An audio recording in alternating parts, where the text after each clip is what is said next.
दोस्तों, आप सब कैसे हैं? उम्मीद है आप सब अच्छे होंगे, स्वस्थ होंगे। तो दोस्तों, आज हम शुरू करते हैं।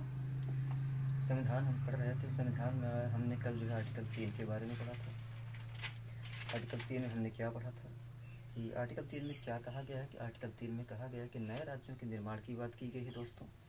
उसमें उनमें उनके सीमाओं में परिवर्तन की बात की गई है और उनके नाम में परिवर्तन की बात की गई है दोस्तों। तो हमने कल इस वीडियो को उसके बारे में पढ़ लिया था। आज हम आर्टिकल 4 के बारे में पढ़ेंगे। तो आर्टिकल 4 में क्या कहा गया है दोस्तों, आइए चलिए हम देखते हैं। तो आर्टिकल 4 में कहा गया है दोस्तों कि आर्टिकल अनुच्छेद 2 तथा अनुच्छेद 3 के तहत संविधान में जो संशोधन किया जाएगा वह आर्टिकल 368 के अधीन नहीं आएगा। अर्थात आर्टिकल 2 तथा आर्टिकल 3 के तहत संविधान किया गया संविधान संशोधन आर्टिकल 368 के अंतर्गत नहीं आता है। तो दोस्तों, सबसे पहले हम जानने का प्रयास करते हैं कि आर्टिकल 368 है क्या। आर्टिकल 368 जो है वह संविधान में संशोधन की बात करता है। तो किस प्रकार के संविधान में संशोधन की बात करता है? तो विशेष संविधान में संशोधन की बात करता है, अर्थात विशेष बहुमत की बात करता है।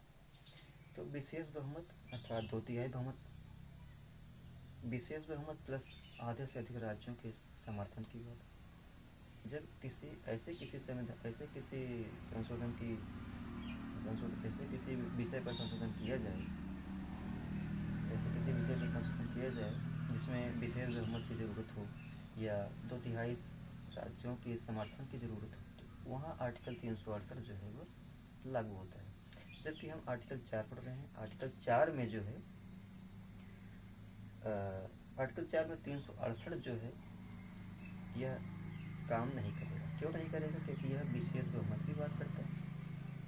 आर्टिकल 2 और 3 में जो के तहत जो संविधान संशोधन किए जाते हैं वह साधारण बहुमत के आधार पर किए जाते हैं। साधारण बहुमत का मतलब कितना? 50% प्लस 1। अर्थात मान लीजिए कोई विधेयक पास हो रहा है तो विधेयक को पास करने में मान लीजिए 300 वोटों की ज़रूरत है। 300 वोट है। 300 वोटों में से 50% वोटों की ज़रूरत है। तो 50% कितना हुआ? 150। लेकिन 150 और प्लस 1 करेंगे तो वह बहुमत पास हो जाएगा।